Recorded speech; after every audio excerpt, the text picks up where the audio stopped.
Olá, sejam bem-vindos e bem-vindas. Eu sou Jennifer Thomas e esse é o Bagunça Organizada, o nosso guia para encontrar alguma ordem em meio ao caos ambiental.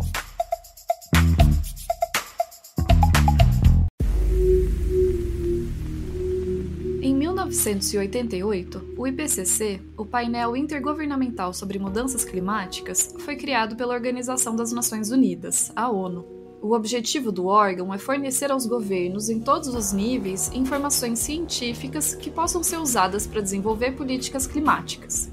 Isso quer dizer que o IPCC produz relatórios com base em pesquisas realizadas por centenas de cientistas ao redor do mundo. Em 2022, o IPCC vai divulgar o 6º relatório de avaliação sobre a mudança do clima. 3 prévias, com base em grupos de trabalho específicos, já foram divulgadas.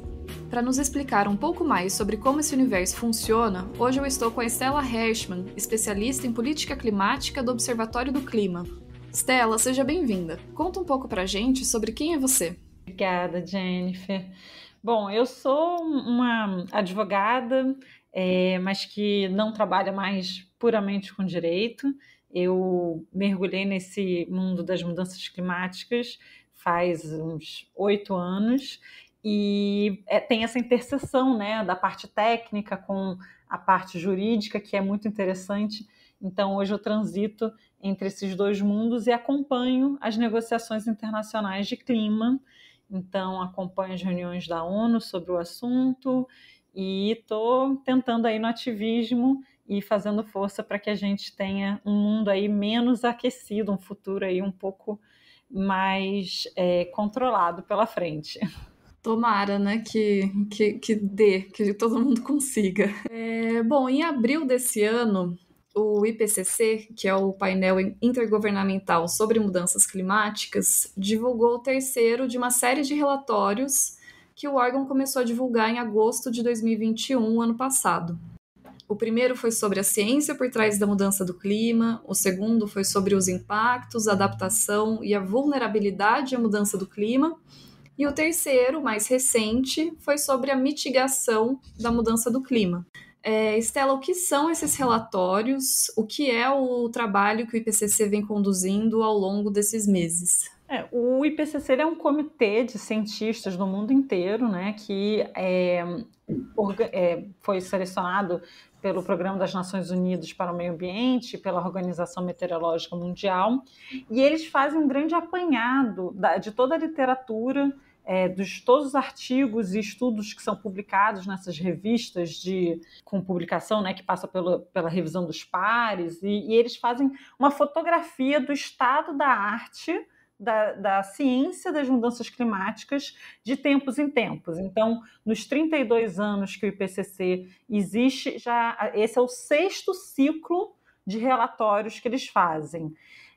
Então, como você mencionou, né, os cientistas se dividem nesses 3 grupos de trabalho, e aí eles produzem uma análise bastante técnica, assim, com milhares de páginas, depois um resumo dessa análise técnica, e depois desse resumo, que tem algumas centenas de páginas, eles ainda fazem o que eles chamam de um sumário executivo para os tomadores de decisão, então para os políticos do mundo, né? Esse sumário ali fica entre 30 e 50 páginas, mais ou menos, e é o documento que quem mexe com a política climática no mundo com certeza vai ler. Então, tem um cuidado que é a ciência informando, mas os países, os governos também mandam representantes para negociar a linguagem desse sumário executivo.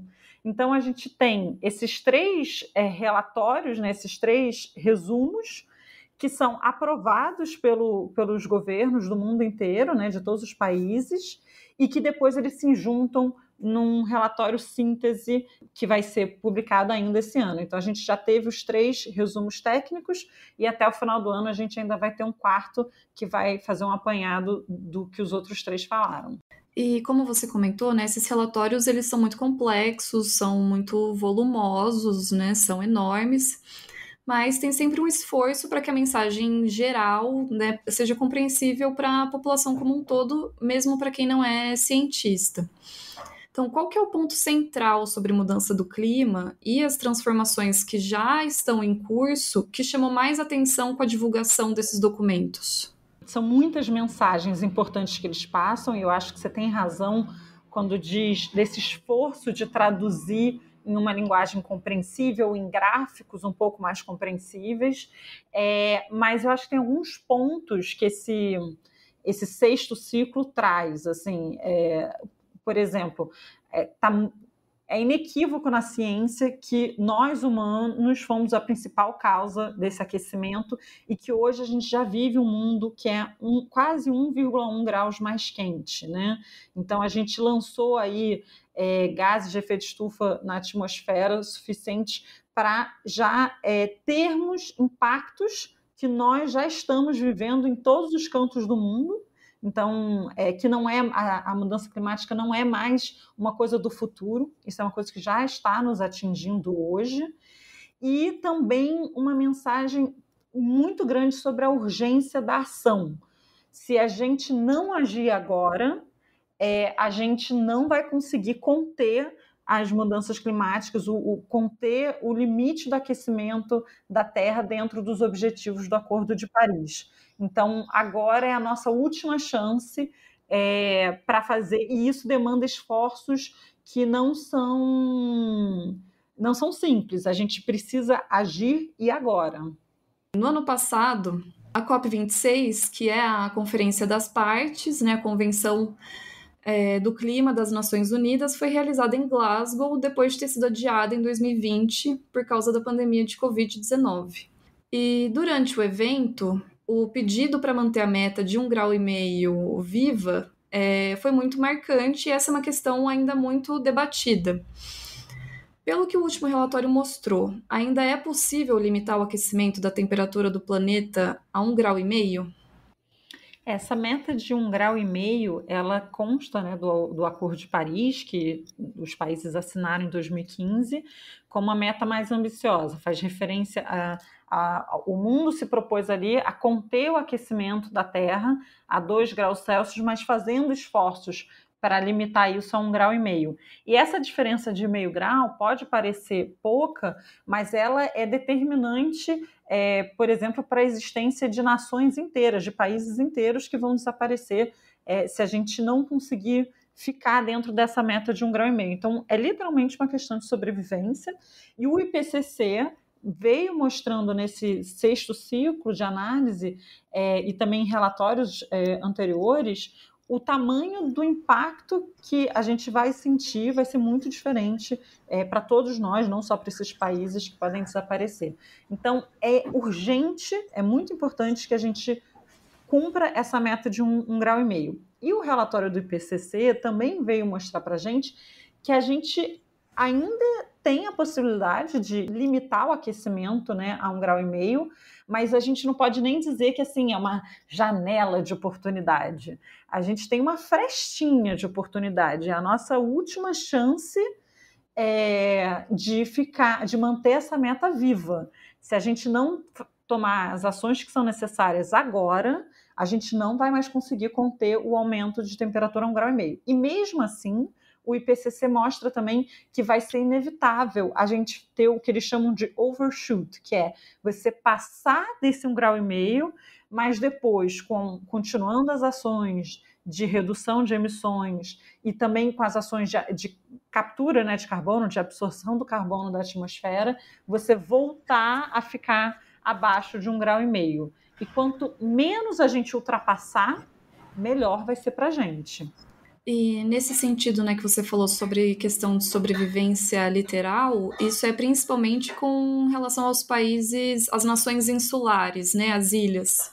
Sim, mas não só, né? O relatório mostra também como que os impactos vão ser muito diferentes para nós num mundo 1,5 graus, 2 graus Celsius mais quente. Por exemplo, aqueles eventos extremos, né, que aconteciam uma vez a cada 10 anos, eles hoje, que já estamos num mundo 1 grau mais quente, ele já acontece com mais frequência, de cerca de quase 3 vezes mais frequente.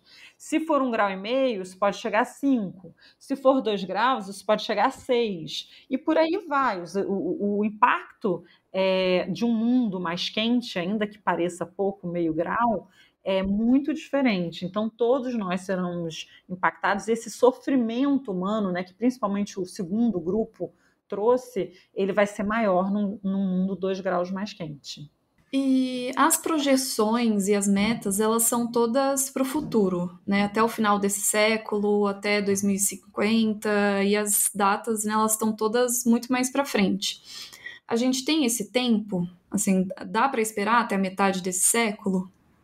Não, certamente não, e eu acho que essa é uma das principais mensagens que o relatório traz. Assim, a gente precisa agir e agora. Então, se a gente quiser ter a mínima chance de manter essa meta de 1,5 graus, o relatório, o terceiro, que saiu semana passada, ele fala que a gente precisa atingir o pico das emissões entre 2020 e 2025, que já é agora, esse ano que a gente precisaria estar atingindo o pico das emissões, e elas precisam cair em 48%, ou seja, quase pela metade, até 2030. E essa década que a gente tem, né, que a gente está vivendo, já não é nem mais uma década, a gente tem aí 8 anos, ou se você pensar em meses, a gente tem 90 e poucos meses pela frente, ela é decisiva. Se a gente não conseguir fazer esse corte de quase 50% das emissões, a gente perde a meta do 1,5 graus.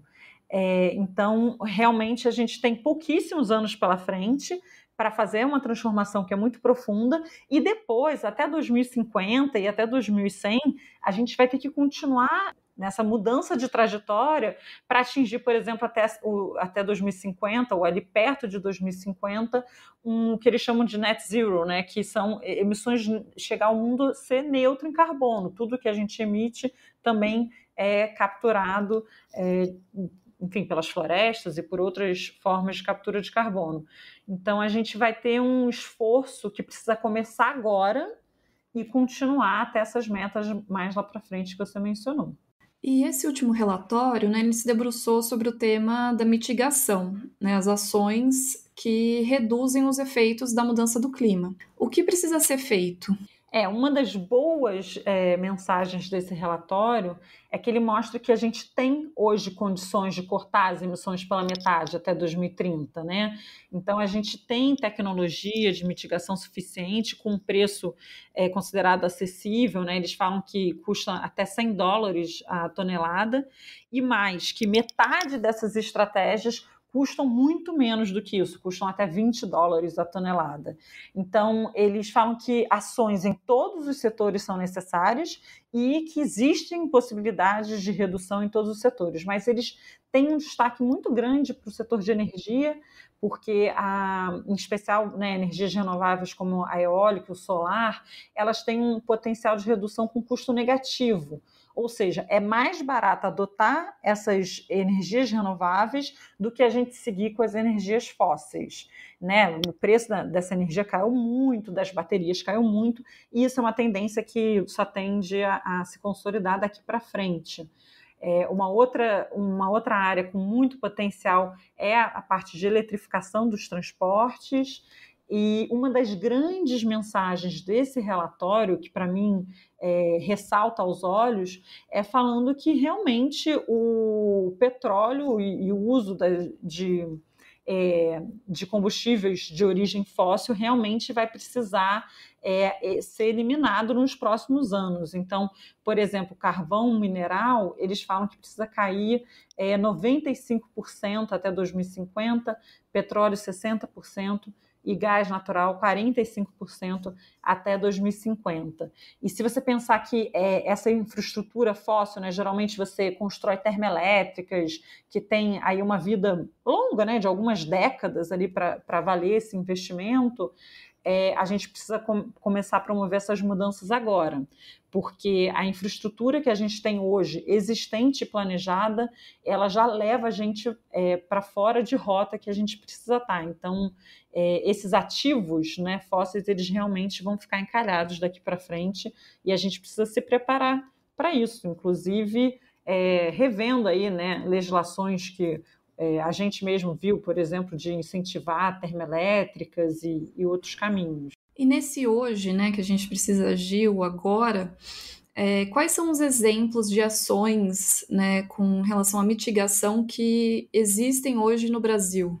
Bom, o Brasil ele tem muitas possibilidades, né? É um país que está muito bem posicionado para reduzir as suas emissões. E a primeira, e eu acho que a mais fácil para o país, assim, com menor custo e com maior impacto, realmente seria eliminar o desmatamento, porque é uma atividade que ela emite muitos gases de efeito estufa, né? Muito carbono, não gera riqueza para o país. E o próprio relatório do IPCC, quando ele fala de uso da terra, né, que inclui agropecuária e também desmatamento, ele fala do tamanho do potencial de redução desse setor, né, que é gigantesco e que é um dos setores com menor custo. Então, principalmente nos países dos trópicos, como é o caso do Brasil. Então, essa é uma grande possibilidade para o país, é o que eles chamam, né, daqueles frutos mais fáceis de ser colhidos. Assim, seria a primeira, mas de outras ações que realmente o Brasil poderia estar adotando sem grandes esforços. E a gente sabe como fazer, né? A gente já teve políticas públicas no país que realmente davam os incentivos e adotavam as ações necessárias para reduzir o desmatamento. O PPCDAN, né, que era a Política Pública de Controle de Desmatamento na Amazônia, ele reduziu em 80% ali, em cerca de uma década, o desmatamento, e enquanto isso a gente teve, por exemplo, o PIB agrícola do país aumentando.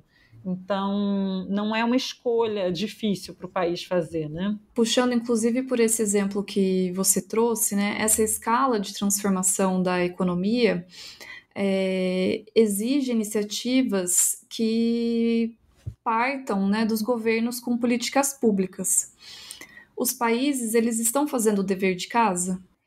A gente não pode falar que estão, né? A gente vê, não só pelo relatório do IPCC, que mostra que as políticas públicas adotadas até hoje, né, levam o mundo num caminho, numa trajetória aí para alcançar mais de 3 graus de aquecimento, ou seja, mais que o dobro do limite do Acordo de Paris. Eles também apontam que os acordos internacionais têm algum efeito, começaram a surtir efeitos. Então, eles falam que alguns países, 18 países no mundo, têm diminuído de forma consistente as suas emissões desde o protocolo de Kyoto, né, lá atrás, que foi adotado, foi o primeiro acordo sobre isso, e que desde Paris as metas climáticas também têm conseguido diminuir a lacuna entre o que é preciso fazer e o que tem sido prometido. Mas a velocidade, né, que isso está acontecendo não é suficiente. O mundo continua aumentando as suas emissões ano a ano. Então, a gente continua numa trajetória, né, crescente de emissões, só que agora o que acontece é que a gente está crescendo um pouco menos rápido as nossas emissões comparado com as décadas anteriores. Mas, realmente, a gente precisa de um maior engajamento dos governos nessa temática. A gente precisa de mais promessas, porque as promessas que estão na mesa não são suficientes, a gente não vai conseguir atingir os objetivos do Acordo de Paris com o que tem hoje, e além disso a gente precisa implementar essas promessas. Então, a gente está na época de parar de falar e começar realmente a agir de forma enérgica, sabe? E de que forma também, né, além do poder público, que os outros setores da sociedade também podem colocar essas promessas em prática? O poder público, ele é um grande orientador, né, com as políticas públicas. Ele cria os estímulos necessários e os sinais regulatórios necessários para, por exemplo, o setor empresarial tomar as medidas, né? Então, realmente investir em descarbonizar as suas cadeias produtivas, cria os incentivos para as pessoas também adotarem estilos de vida menos intensos em carbono. Então, realmente a gente precisa criar as condições necessárias. Mas esses setores e as pessoas também podem se engajar, né, independentemente disso. Então, a gente tem visto o setor empresarial assumir promessas, inclusive nas COPs, né, nessas reuniões anuais. A gente tem visto cada vez mais o setor empresarial prometendo atingir a neutralidade de carbono, mas a gente precisa que isso realmente aconteça, né? Que deixe de ser apenas uma promessa e que não seja só uma maquiagem verde ali naquele setor empresarial. Então, que essas metas sejam baseadas na ciência, que elas realmente promovam transformações nas cadeias produtivas, que esses setores empresariais não fiquem ali fazendo lobby depois no Congresso Nacional ou, enfim, em outros lugares como na União Europeia para passar depois medidas que vão, com certeza, garantir um aumento de emissões. O relatório do IPCC, pela primeira vez, ele avaliou também o potencial da demanda, né, que somos nós, consumidores, de promover ações de mitigações. Então, eles estimaram um potencial incrível se realmente a população tiver ali uma mudança de estilo de vida, adotar dietas mais saudáveis, adotar um transporte mais ativo, um transporte coletivo ao invés de transporte individual. Mas isso tem que ser pensado de novo, com muito cuidado para não responsabilizar, não colocar o peso dessa transformação no indivíduo, porque, de novo, as políticas públicas precisam propiciar, né, essas escolhas melhores, e também a gente tem que lembrar que essas escolhas não são ofertadas de maneira igual para todos. Então, um dado, por exemplo, que a gente tem é que 10% das casas no mundo emitem entre 35% e 45% das emissões, porque são os 10% mais ricos. Então, qualquer mudança que a gente está falando aqui de transformação de hábitos e de estilos de vida, eles vão ser muito mais efetivos se acontecerem nesses 10% do que, por exemplo, nos países insulares que você falou, que contribuíram historicamente para menos de 4% do problema que a gente tem hoje. E para quem não conhece, né, tanto sobre esse assunto de mudança do clima, aquecimento global, às vezes isso parece ser um problema que vai acontecer só nos oceanos, só para os animais, só para a natureza que está lá longe, né? Que a gente não faz parte dessa natureza e que a gente está separado de alguma forma desse meio ambiente. Caso nada seja feito, caso a gente caminhe para o pior cenário, como que essa mudança do clima pode interferir diretamente nas nossas vidas? Nossa, eu não poderia discordar mais, né, que é uma coisa só dos animais, dos oceanos, porque o planeta ele vai continuar aqui, com ou sem a gente. Na verdade, a crise climática vai ser uma crise humana, assim, de sofrimento humano, na verdade, né? A gente já tem uma medição dos impactos que a mudança climática faz, não só em relação à insegurança alimentar e hídrica, mas impactos na saúde física e mental, porque você tem, por exemplo, extremos de calor, você tem doenças acontecendo relacionadas a crises hídricas, você tem doenças, inclusive, transmitidas por insetos, que a gente conhece muito bem aqui no Brasil, que aumentam com o aquecimento da Terra. Enfim, o IPCC fala que a gente tem mais entre 3,3 e 3,6 bilhões de pessoas em contextos altamente vulneráveis à mudança de clima.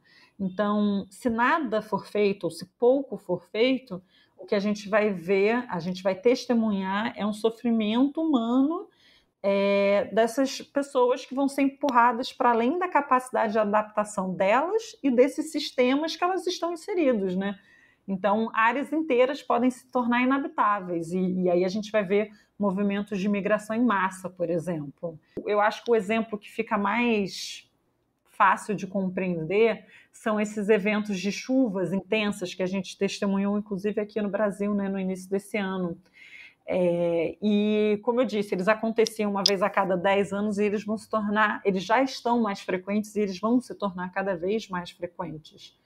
E, para vocês terem uma ideia, uma análise mostrou que só na década de 2010 a 2020, A mortalidade por causa de enchentes, secas e tempestades, ela foi 15 vezes maior nas regiões mais vulneráveis do planeta do que nas menos vulneráveis.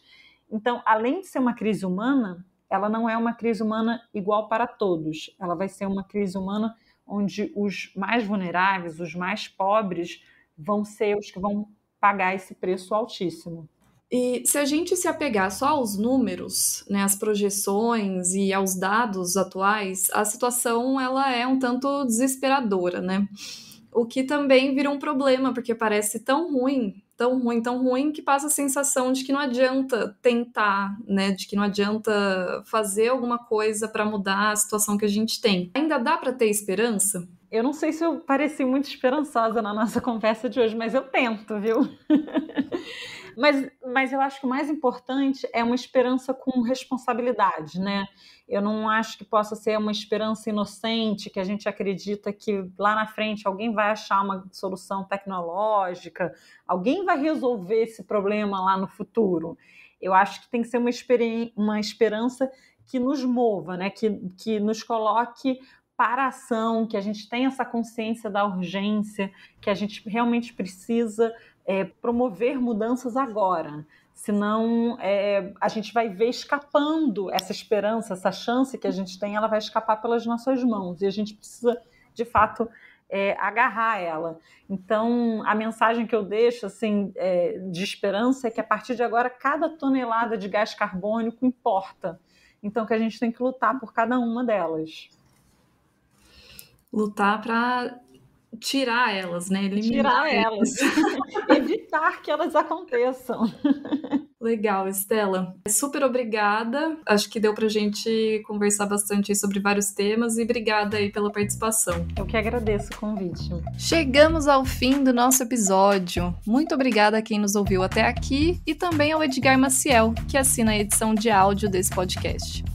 Sigam o Nosso Impacto nas redes sociais para acompanharem os próximos episódios. Até a próxima!